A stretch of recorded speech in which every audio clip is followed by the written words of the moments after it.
Hello દોસ્તો, welcome to Shrirang natural channel. આજે આપણે જોઈશું mayonnaise cheese grill sandwich recipe કે આપણે ઘરે કેવી રીતે માયોનીઝ ચીઝ ગ્રીલ સેન્ડવિચ બનાવીશું. ઓકે, સો ચલો આપણે સ્ટાર્ટ કરીશું. હવે પહેલાં આપણે એના ઇન્ગ્રીડિયન્ટ્સ જોઈ લઈશું કે શું શું ઇન્ગ્રીડિયન્ટ્સ જોઈશે આપણને. તો મેં કેપ્સિકમ, ઓનિયન અને ટોમેટો એને થોડા નાના નાના પીસીસમાં કટ કરી લીધા છે. માયોનીઝ, ઓરેગાનો, ચીલી ફ્લેક્સ, આપણો એક ચાટ મસાલો તમે જે પણ યુઝ કરતા હોય એ, પછી બ્લેક પેપર અને સોલ્ટ થોડું.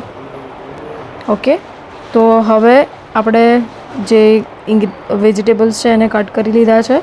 હવે એની અંદર આપણે માયોનીઝ નાખીશું 3 થી 4 ચમચી. પછી આપણે બ્લેક પેપર્સ નાખીશું. ઓકે, પછી ઓરેગાનો થોડો નાખીશું આની અંદર. પછી થોડા ચીલી ફ્લેક્સ નાખીશું. તમને જો તીખા મરચાં પણ ભાવતા હોય તો તમે લીલા તીખા મરચાં પણ થોડા ઝીણા ઝીણા કટ કરીને આની અંદર નાખી શકો છો.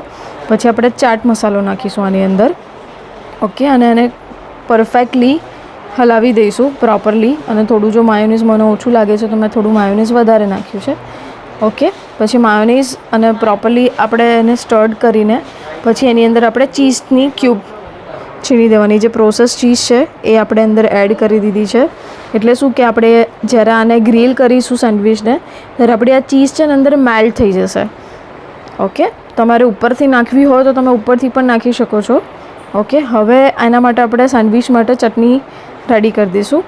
ઓકે, તો આ ચટણીના ઇન્ગ્રીડિયન્ટ્સ છે જેમાં કોથમીર છે, ફુદીનો છે, લીલા મરચાં છે, ગાર્લિક છે, અદરક છે, લીંબુ છે, દાળિયા છે, મીઠું છે અને ખાંડ છે.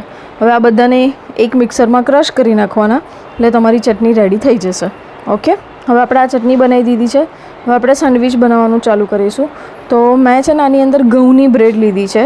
ઘઉંની બ્રેડ તમે ખાઓ તો તમને પેટમાં ના કૂચે એટલા માટે આપણે ઘઉંની બ્રેડ લીધી છે. મેં એની ઉપર બટર લગાવી દીધું છે બંને બ્રેડની અંદર.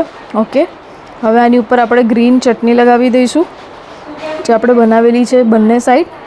એક સાઈડ તમારે કેચઅપ લગાવવો હોય તો તમે કેચઅપ પણ લગાવી શકો છો, જો તમારા ટેસ્ટ ઉપર ડિપેન્ડ છે એ વસ્તુ. ઓકે, હવે આપણે જે મસાલો બનાવ્યો છે આપણે અંદર ફિલ કરી દઈશું. પછી આની ઉપર આપણે થોડો ચાટ મસાલો નાખી દઈશું. ઓકે, હવે આની ઉપર થોડો ચાટ મસાલો નાખી દઈશું આપણે આની ઉપર. અને હવે ઉપર બટર પણ લગાવી દઈશું. એક સાઈડ બટર લગાવી દીધું. મારું ગ્રીલ જે મશીન છે એની અંદર મેં મૂકી દીધું. એક સાઈડ બટર લગાવીને હવે બીજી સાઈડ મેં બીજું બટર લગાવી દીધું છે.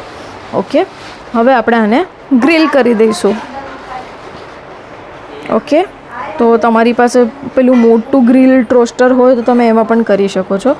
ઓકે, હવે મારી સેન્ડવિચ રેડી છે. મને થોડી ક્રિસ્પી ભાવે છે એટલે મેં થોડી ક્રિસ્પી બનાવી છે.